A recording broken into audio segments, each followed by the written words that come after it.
Have we received any apologies, Mr. Kaso? Madam Speaker, I have one recorded apology by Honorable Heron. Honorable Heron's apology then is noted. Can we then proceed to look at the agenda of the meeting, honorable members?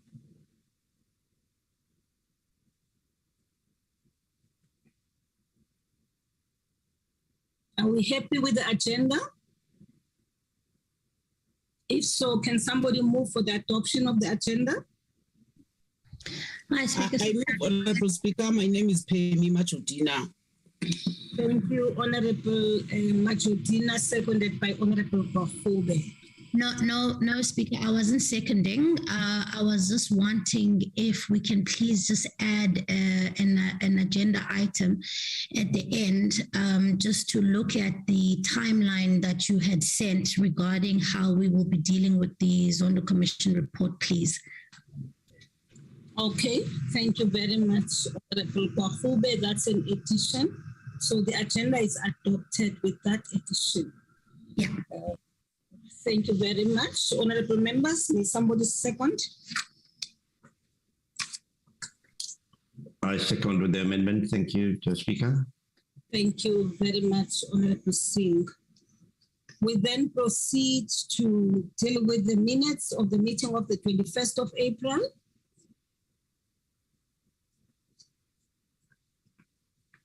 Minutes of the 21st of April.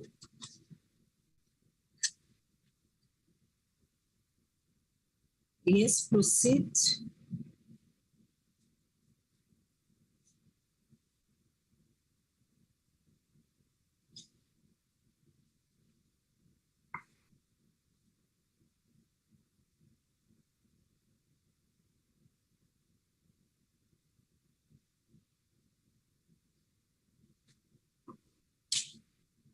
I'm assuming that honorable members have gone through the minutes nonetheless.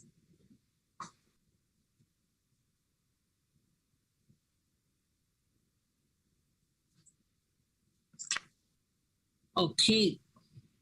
Thank you very much, honorable members. Can somebody move for the adoption of the minutes? I see the hand of Honorable Papo, ma'am. The end of? I have no hand here. Okay, Mr. Yes. Mr. Papo had his hand up. Okay, I'm sorry then. Honorable Papo, I'm sorry, I didn't see your hand. Honorable Papo? Honorable Papo, are you here? Honorable Singh? Thank you, Honorable Speaker, and good morning again to all colleagues. I move for the adoption of the minutes. Thank you. Thank you very much, Honorable Singh. Adoption of the minutes having been moved. Any seconders? Swart second, Speaker. Honorable Swart. Thank you very much, honorable members. Honorable members, there are some matters which we need to, which are matters arising out of the minutes. And the first one is the ad hoc joint committee on flood disaster relief and recovery. And as we know, the committee has since been established and parties are now submitting names. ANC has submitted, the DA, the EFF, and I would like to request all parties which have not submitted names of members to serve in that ad hoc committee to please do so. Honorable Frolic, are you here? Will you Yes, good morning, Honorable Speaker. I'm on the platform. Thank you. May you please provide additional information on the plans for the meetings of the ad hoc committee? No, thank you, Honorable Speaker, and good morning to the other honorable members. Honorable Speaker, I can briefly report that there's been, we've received the names from the ANC, the DA, the EFF. That was late yesterday afternoon when I spoke to Mr. Kaso. We envisage for this ad hoc committee to meet very early next week so that it can be formally constituted to start its work. At this meeting, we anticipate that there will be a report from the research unit already in terms of what has been done, in terms of commitments made by government departments and so forth. And there will also be a draft program to be considered. Also at this meeting, there will be proposals made in terms of the physical visit of the ad hoc committee to KZN that should happen within 7 to 10 days after the first meeting is set. I am in discussions with the House Chairperson in the National Council of Provinces, the Honorable Nyambi, who is broadly agreeing to this approach. And may I add, Honorable Speaker, that part of the resolution that was passed by the House is that the ad hoc committee will do the preliminary work and may identify other line function committees that will also play a role in this. I've agreed with the Honorable Nyambi that in the meantime, until the ad hoc committee will commence its work, which will be next week, we should thus not allow other portfolio and select committees to go to KZN now, because that will create confusion as to who's exactly coming there. And it will also be difficult to give interim reports on the work of the committee. Thank you, Honourable Speaker. Thank you very much, Honourable Froelich. Honourable Singh, is that a legacy hand? Yeah, no, Honourable Speaker. Thank you. I just want to speak on this matter here and just to indicate that the so-called other parties have not submitted the names yet. I'm having a virtual meeting at 10 o'clock to come up with the names of from amongst the 10 parties. But I'm just preempting, Madam Speaker, that perhaps some of the other, I know that committees in terms of voting are 11 members, but I'm just preempting that some of the members who may not have voting rights at the meeting will want to participate because it may affect certain of their constituents. So we've dealt with it in the past where all members participate, but when it comes to voting, only 2 from the other parties, do actually vote. So I just seek your wisdom and the wisdom of Honourable Froelich on this matter. Thank you. Thank you, Honourable Singh. Honourable Machotina, followed by Honourable Papo. Thank you very much, Honourable Speaker, and greetings to all honourable members and parliamentary staff. Honourable Speaker, we have discussed the matter that Mr. Singh is alluding to. We discussed it yesterday in the Chief Whip's Forum and we've agreed because there was a request from smaller parties, UDM and NFP, where they requested to be represented in the committee. We clarified that yesterday, that this is a joint ad hoc committee with 20 members, and therefore the smaller parties are represented by one party. So if they want reports, they will get reports through that party, which is IFP. However, if they want the meetings are proceeding at any level, they may participate in meetings like any other member, but cannot add them in the joint ad hoc committee. That this is not an NA committee. This is a joint ad hoc committee of Parliament, and therefore 20 members suffice. So we cannot add more members to this committee. Thank you. Very much, Honourable Chief Whip. Honourable Papo. Good morning, Speaker. I'm covered by the Chief Whip. Covered. Thank you very much. That provides guidance on the matter, but allow me to invite Mr. Kaso for clarity purposes. Ma'am, on this matter, I think the Chief Whip has dealt with the matter. Indeed, it was raised yesterday in the Chief Whip's Forum. We indicated that currently we have 20 members. If we were to go the route that we took when we dealt with the Section 25 committee, we could end up with 34 members because you would need about 14 members, additional members of the NA, non-voting members. And the understanding in the Chief Whip's Forum is that that is undesirable. And therefore we remain, we keep the committee as is at the moment. Thank you, ma'am. Thank you very much, Honourable Singh. Honourable Mr. Kaso. Honourable Singh, I'm sure that clarifies the matter, isn't it? Yes, Honourable Speaker, I'll provide that guidance when I meet other parties later. Thank you. Okay, thank you very much, Honourable Singh. And then, Honourable Member, the other matter, which is a matter arising out of the minutes, is the processing of the report of the Portfolio Committee on Trade and Industry on the request by the Minister of Trade and Industry and Competition to make recommendations on the suitability of candidates for the position of the Chair of the Board of the Lotteries Commission. Committee section will provide, or are you ready to provide an update now on that matter? Advocate Dao, are you ready? Good morning, Madam Speaker, honorable members and colleagues. Yes, the update is that the committee will be dealing with the matter next week. I got a call from the chairperson last night, but on our report, we indicated that the committee is still consulting. But the latest, as I indicated, is that the committee will deal with the matter next week. I got the call from the chairperson. Thank you, Madam Speaker. Thank you very much, Advocate Dao. Honorable members, that is the report. Update will be given to us next week. And then the next matter on the agenda, under matters arising, is the protection of information, state information bill. And I now invite Mr. Castle to give us a report.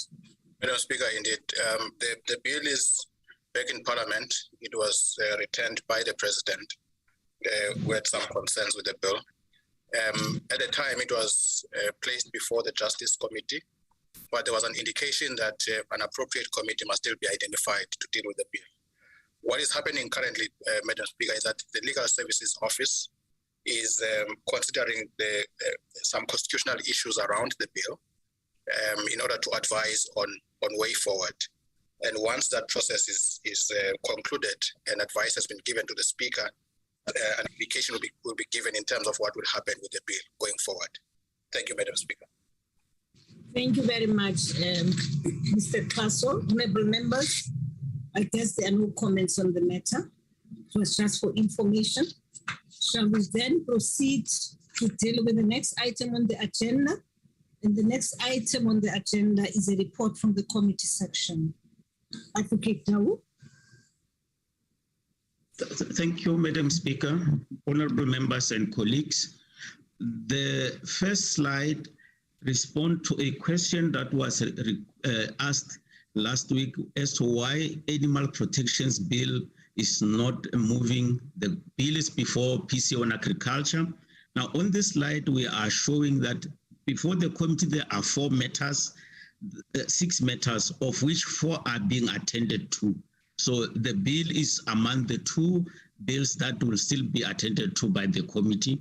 At this time, the committee is also busy with the budget votes. The next update is on slide number 4. On this slide, we show the matters that are before PC on Justice. Already, Mr. Castle has responded to a specific question that was asked. But before this committee, there are about 8 matters, and the committee is currently dealing with 3 matters, with some of them having date to finalize. Slide number 5. On this slide, we also respond to questions that were raised. The first one has already been addressed on that, the one for lotteries. Another question was with regard to the PC on Home Affairs regarding the Electoral Laws Amendment Bill. The slide shows the activities, and the committee is planning to finalize the report on the 18th of May. And another question was also asked about the matter that is before PC on police regarding inquiry into the violence and looting in Gauteng and KZN. The committee has resolved that it will wait for the report on the Presidential Panel of Inquiry and also South African Human Rights Commission reports. The Presidential Panel of Inquiry has released the report, but the Human Rights Commission has not yet done so. So the committee has decided to wait for that report. Once it is tabled and referred, then the committee will take the matter. The next update is on slide number 6. On this slide, we show that the fundraising amendment bill before PC on social development will be finalized on the 1st of June. The next update is on slide number 17.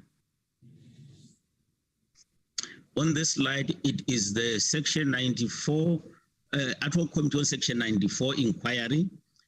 On this slide, we show that the committee postponed its meeting that was supposed to be held on the 3rd in order to give the evidence leader a chance to go through the documents. And the committee also postponed the hearings that were planned for the 4th, the 5th, the 6th, and the 10th. And on the 11th, the committee will now decide as to when will those hearings be scheduled. Thank you, Madam Speaker. Thank you very much, Advocate Tau. Honorable members, are there any comments on the report? None. In that case, we then proceed, and I invite,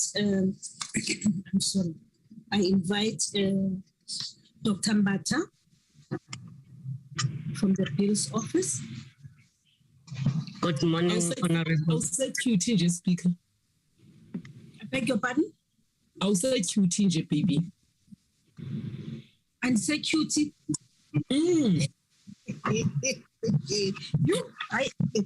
Order, Chief Whip. Order, Chief Whip. Protect me from the Chief Whip of the majority party. Thank you very much. Thanks, Chief Whip. Honorable. I'm blushing. Dr. Mbata, please, you may proceed to present your report. Thank you, Honorable Speaker. Good morning, Honorable members and colleagues. On our report, we will only report on the updates that appears on slide number 2 and 5. On slide number 2, we have the Older Persons Amendment Bill that was introduced on Tuesday, SB 11 of 2022, as a proposed Section 76 bill. The bill was referred to the Portfolio Committee on Social Development for further processing. And we'll go to slide number 5, where we have the Local Government Municipal Systems Amendment Bill, which was passed by the House as well on Tuesday. The bill will be forwarded to the President for assent as Act 3 of 2022.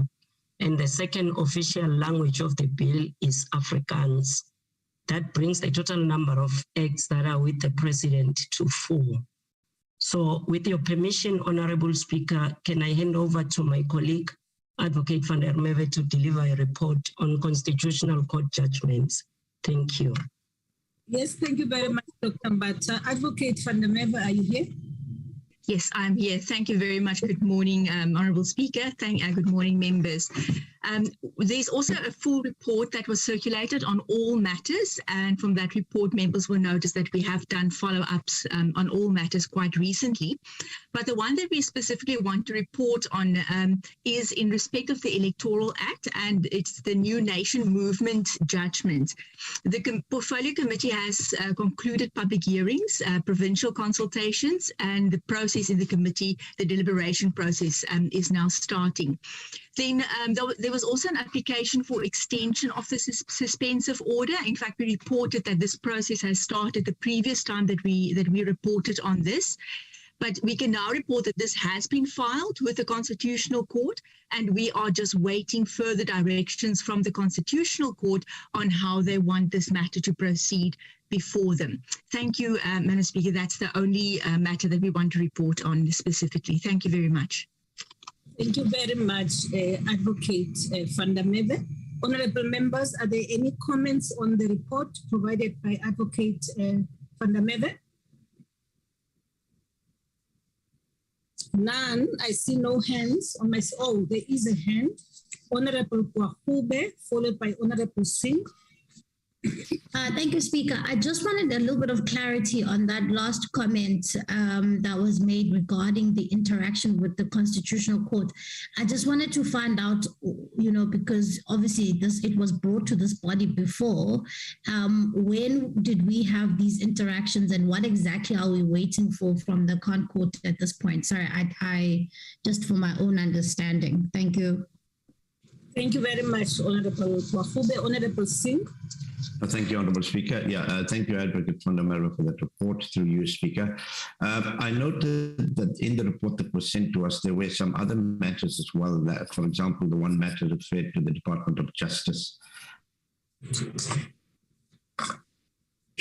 which we have to respond to by 2023. And I'm just, expressing a view that we need to follow up on these. I see the department in 3 months hasn't given any comments. And I think we need to follow up on these so that we don't get caught out as Parliament in terms of meeting Constitutional Court deadlines. Thank you. Thank you very much, Honorable Singh. Honorable Swart.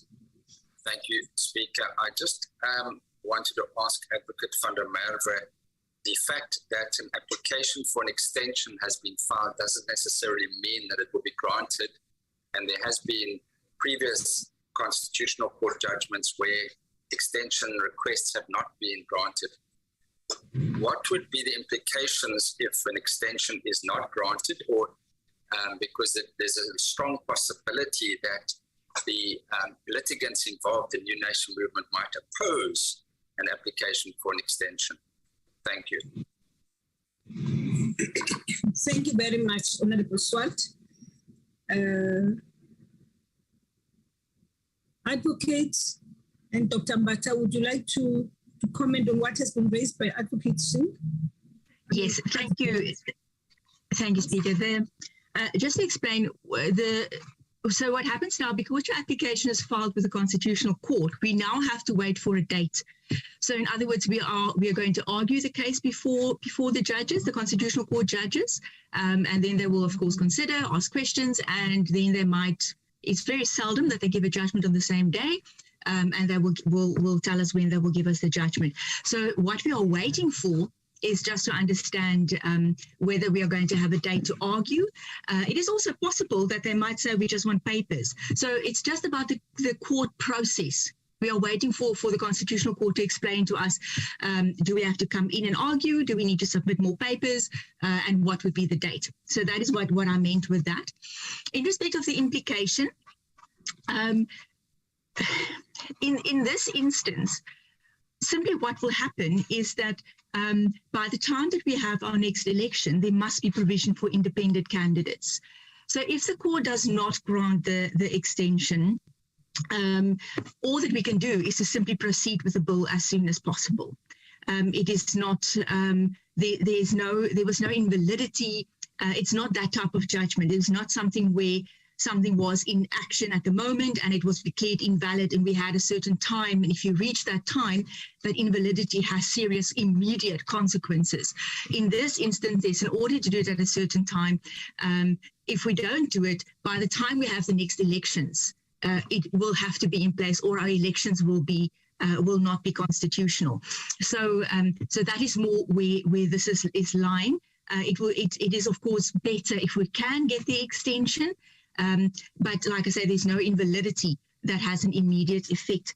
And then the comment from Mr. Singh in respect of the other matters, yes, we are, in fact, from our office, we are following up with the Office of the Leader of Government Business on a regular basis. We are following up directly with the departments, and we have also asked committee section via with their support to committees to alert the affected chairpersons, so that the chairpersons of the affected committees can make direct contact with the departments, the ministers, the DGs, and also to press from that side. So we are doing something from our side and also from committee side to make sure that Parliament does make these deadlines. Thank you. Thank you very much, Advocate Fundamera. That provides clarity, honourable members. Are there any further comments on the matter? None. And if there are none, then we proceed, and I invite the programming whip, Ms. Masomo. Good morning, Honorable Speaker and honorable members and colleagues. Thank you very much, Honorable Speaker, for the opportunity once more. We will start by, for completeness, start with the international diary. If we can just scroll a little bit down, please, to say that that one from which has started already in terms of the 15th meeting of Conference of Parties of the UN Convention on Biological Diversity, which started on the 25th of April. It will end on the 8th of May in China. Secondly, the inaugural Conference of Speakers and Heads of African Parliaments, which will take place from the 9th to 11th of May in Nigeria. And thirdly is the 52nd CPA Africa Regional Conference and AGM, which will start from the 3rd to the 9th of June in Sierra Leone. Noting that any other items that we would have omitted here, we are still waiting for them to receive them so that can be populated as accordingly. Honorable Speaker and members, that I must say upfront that I would not necessarily go week by week in terms of the days. Safe to say that the framework hasn't changed, it's still the same. We are today in week 13, which will be, what to note is the 14-hour to 17-hour hybrid plenary. We'll be dealing with 6 items. At main are the reports from various committees. The first one will be a debate on a matter of national public importance, sponsored by Honorable M. Hlengwa, on the energy crisis and the threat on protracted failure of ESCOM, which is a 95 minutes debate, and then followed by the consideration of the reports from the first one, so which is the second item, is the report from the Gender Commission, followed by the report of the South African Human Rights Commission on National Investigative Hearing into status of mental health care in the SA. The fourth one is read. Let me just highlight the 6th item, Chair, which we did, I think, in the Chief Forum also there was an explanation, the consideration of the report of Standing Committee on Finance on the determination of remuneration of members of the Financial and Fiscal Commission, dated the 8th September 2021. Here, Chair, we have suggested and we're still suggesting that there should be no declarations on this item, and the reason is because the item was tabled before the House. However, there was a date text error that was made. Instead of 2021-22, it reflected as 2021. So declarations at that time was made. So the chairperson or the honorable member that will be representing the portfolio committee will then explain the rationale and then will urge the House to accept the ratification, as it were. Then the week 14 up to week 16 chairperson will be mini plenaries, and the budget vote have been populated already. And we are encouraging and urging various departments and portfolio committees that the dates that have been populated, which have been circulated even before, we are not going to be able to change it, because if we change some of the dates, then it will impact on our 3 weeks mini plenary budget votes debates, and it will impact then in June process, which we can't afford to do that, Chairperson. Other than that, the program still the same, even for the 25th of May, which is a hybrid mini sittings, which will deal with the 25th. Okay, there you are. Thank you very much. Thank you. Which then is the ordinary one in terms of the mornings and the mid mornings. Then the condolences for our late, may his soul rest in peace, Honorable M. Sokacha, and followed by the debate on Africa Day. Thank you very much, Honorable Speaker. Then we'll get to take questions assisted by Mr. Klaus, if there will be any. Thanks so much. Thank you very much, Honorable Bisuma. Honorable members, are there any comments on the programs? Honorable Swartz, I see your hand. Speaker, my apologies. I had a connection problem and I didn't follow which item there'd be no declaration on. Could I just have a repeat of the date and the item of the one that there's no declaration on? Okay. Honorable Matutina. Thank you very much, Honourable Speaker, in accepting the program. Honourable Swartz is item number 6 in today's order paper. That was tabled in the previous House sitting, but there was an error on the date, so it is just correction for correct records of Parliament. So there's no debate on that. It's just a correction by the chairperson. Thank you very much, Honourable Speaker. I know this matter might be viewed as a matter that is supposed to be taken to rules, but I feel that it does not need rules. It is a matter of questions where there are 6 questions a day or per cluster. So what we want to really plead for is that when we know the rule is strictly 3 hours, 1,500 hours to 1,800 hours. However, if there is a question that is already on the debate, let's say it's question number 6, which started at 5:45 and it's going to finish at about 6:20. Let's allow that question to finish. Let's not cut the question in the middle when there are 2 or 3 outstanding follow-up questions.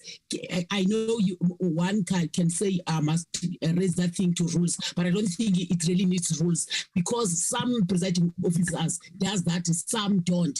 But also the table staff at times does not really fully assist. For instance, yesterday it happened like that. So this is just a plea that let's complete the question that we've started, even if we go just beyond 1,800 hours as per the rules. Thank you. Thank you very much, Chief Whip. Honorable Papo, followed by Honorable Singh. Speaker, the Chief Whip is correct.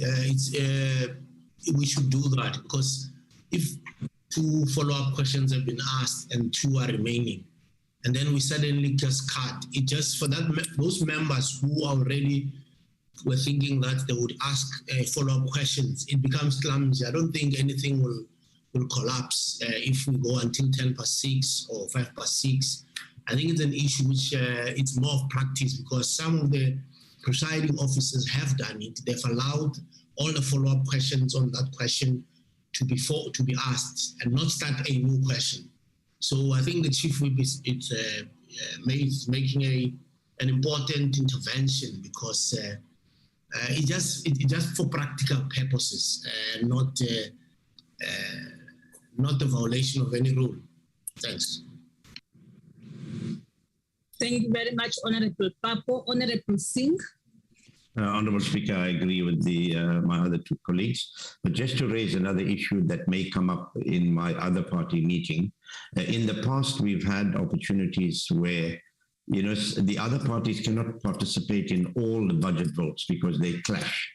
And sometimes a member might have a preference for, let's say, justice, and may want more time on justice. And we've had probably an extra minute is added. So I'm not asking for a response now, it is precedence, but can we have some guidelines on that kind of situation so that by tomorrow we have those guidelines that I can share with the other parties? Thank you. I think Honourable Frolick and Mr. Krasso know what I'm talking about, and so does the Chief Whip. Thank you. Thank you very much. Honourable Madalan Tombela. Good morning, Honourable Speaker. Good morning, colleagues. Honourable Speaker, I just wanted to fully agree with what the Chief Whip has raised, supported by Comrade Papo, which this issue of questions at the end of time, it's very, very problematic, and I hope it will be taken up immediately with the table staff as well, so that we don't have that confusion at the end of the session, because it really causes a lot of chaos. I'm glad that it's going to be addressed. Thank you very much, Madam Speaker. Thank you. Honorable Papo. Honorable Papo. Oh, it's a legacy hand. Oh, okay. Honorable members, that concludes this discussion on the matter.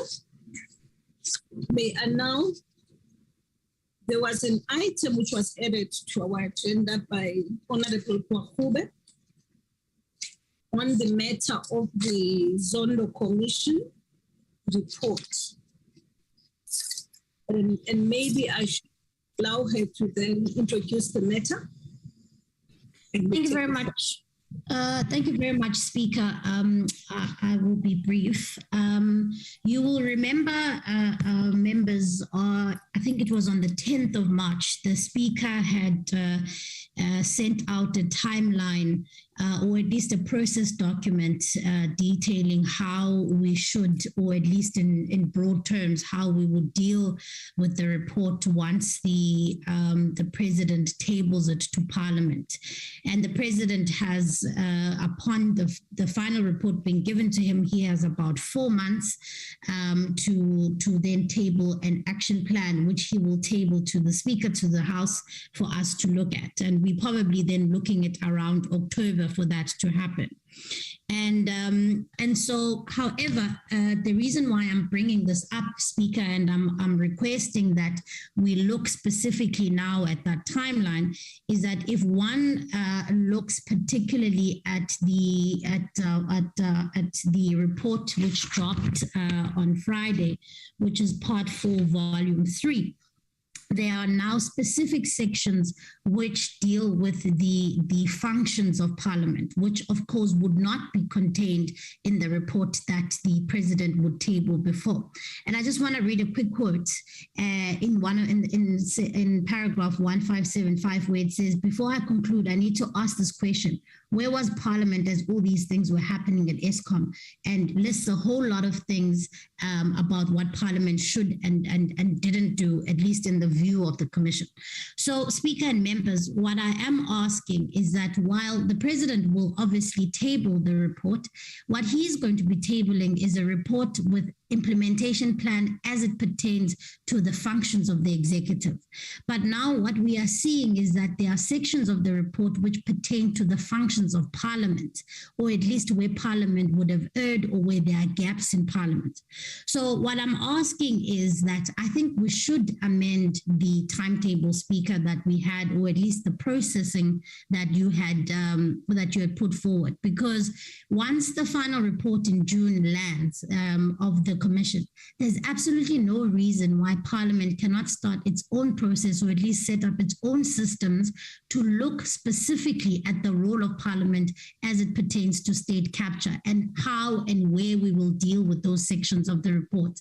That is not something that needs to wait for the President, because the President is not going to proclaim or make any proclamation on the role of Parliament, but will be speaking rather to what the executive, the implementation of the executive is. And so my plea with the NAPC is that can we look at starting sort of mapping out processes on how we will deal with Parliament's role in dealing with the Zondo Commission, particularly as it relates to parliamentary oversight. Thank you.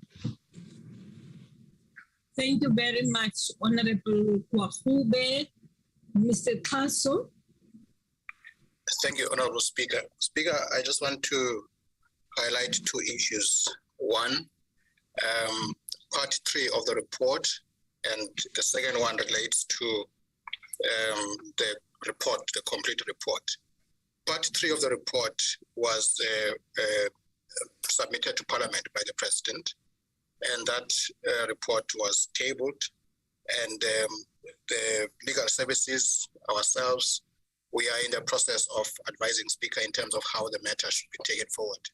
That part of the report deals with certain members of Parliament, former and current members of Parliament. And then there's the rest of the report, which is likely to be submitted in October.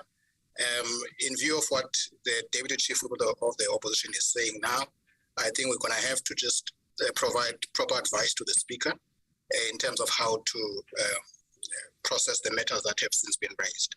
But the understanding has always been that Parliament would await the final report, submit it to the Rules Committee, and then the Rules Committee would provide guidance. Thank you, ma'am. Thank you very much, Honorable Mr. Kaso. Chief Whip? Thank you very much, Honorable Speaker. Honorable Speaker, I think when you brought the matter to us as NAPC, you unpacked how the process is going to unfold. We, as Parliament, have not instituted a state capture commission to look at the state capture. It was through the president in cabinet, and therefore, in accordance to the rules, the president is supposed to bring the report formally to Parliament. Then we act thereafter. I don't understand the actual report to be tabled so that we can follow the two processes. Their report is not going to vanish anyway. That report we're going to deal with as Parliament, but we cannot be taking a report on piecemeals. Let's allow the report to come in fully. However, let Mr. Carson and team, in the meantime, work out on what we already have. But it will be a wrong precedence where we're just going to run in front and just capture any report that comes across Parliament when it's not formally tabled in holistically. Thank you.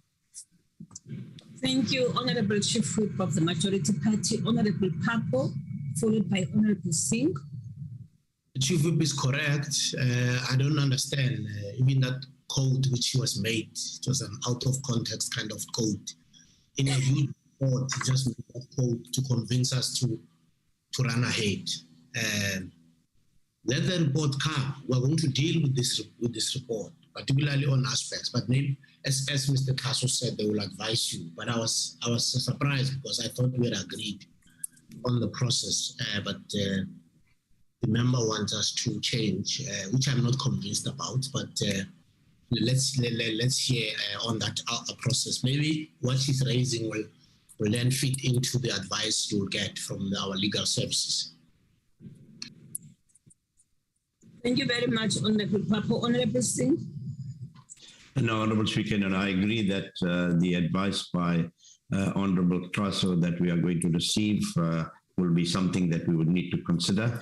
But I think what Honorable Kwarube is saying is that, we have to be alive to the dynamics of the situation, and we wouldn't like to find ourselves at the end of the year not having done anything. So let's await that, but there will certainly be a lot of pressure on us to deal with that report as it pertains to Parliament and some of the members of Parliament.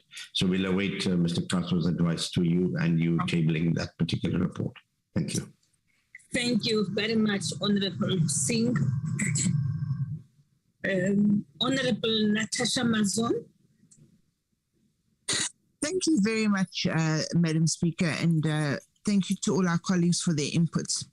Madam Speaker, what struck me, and it struck a real chord with me, was the President's address to us when we discussed the state of disaster and the re-implementation in it. And he mentioned two things that really brought home the importance of what Parliament is doing and what Parliament is trying to achieve. And that is, he said that there would never be looting happening again as it happened during COVID, and that there would never be a situation allowed as happened during state capture.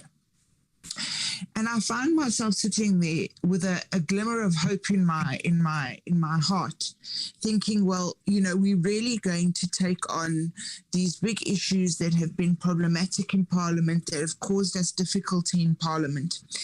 And I also had a great deal of trust in yourself, and I still do, and the previous speaker, Thandi Modise, in the way you refused to in any way be sidetracked from a mission that you knew was completely important to our democracy and to our Parliament.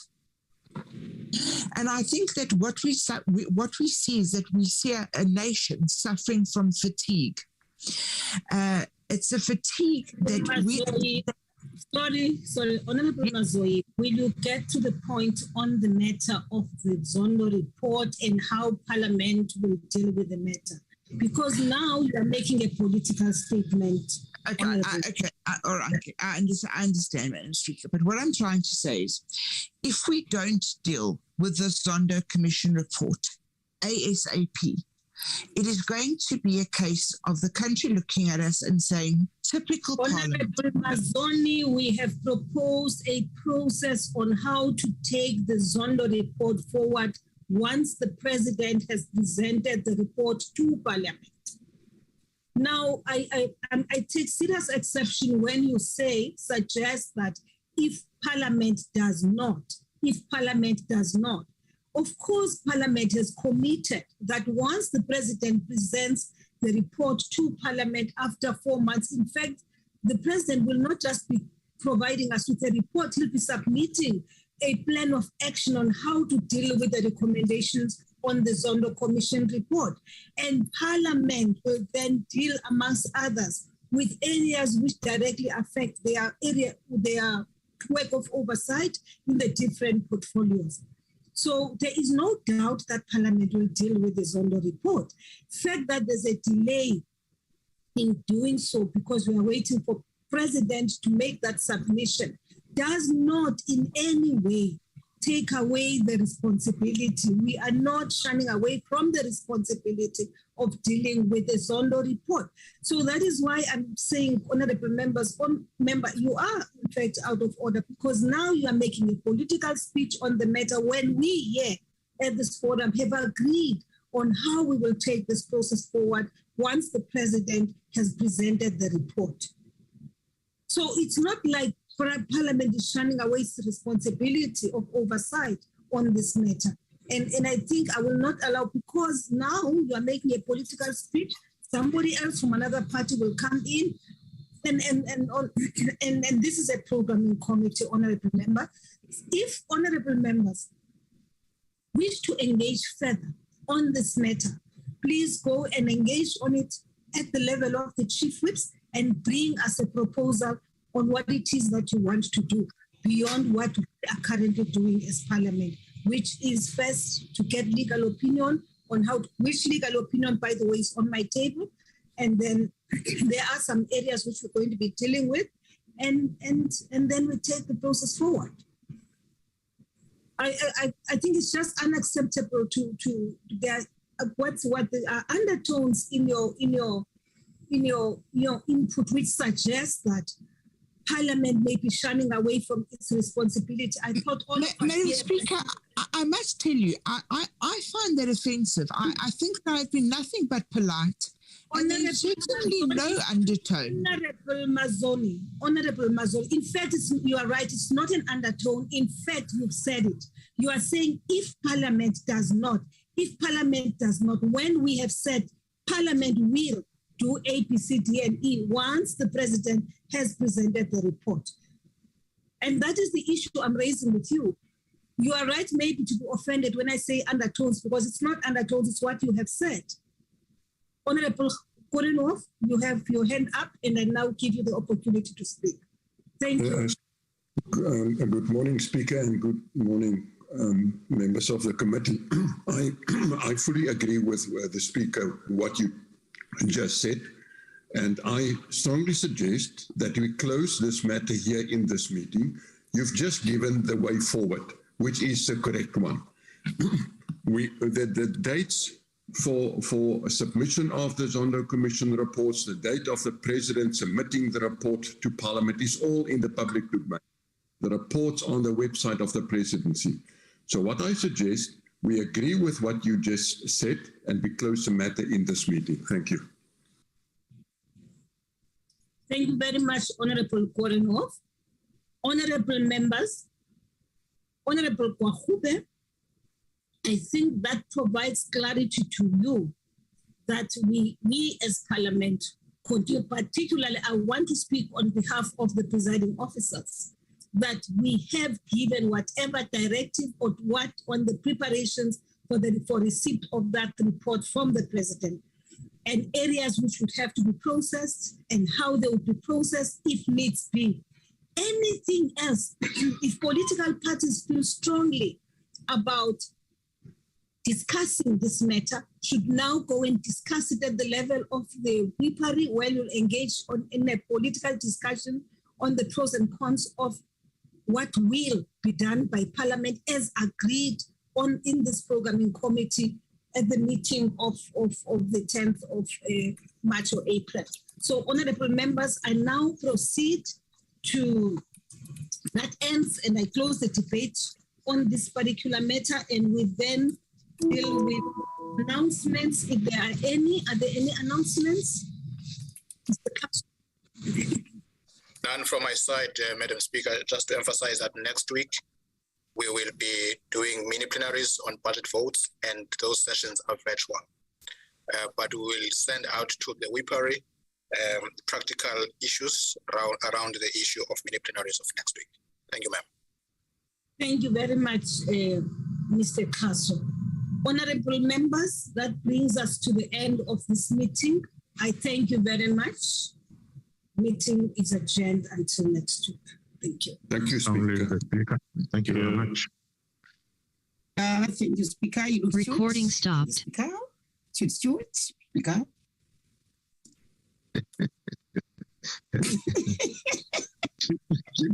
Chief Whip, Carlos Njaba.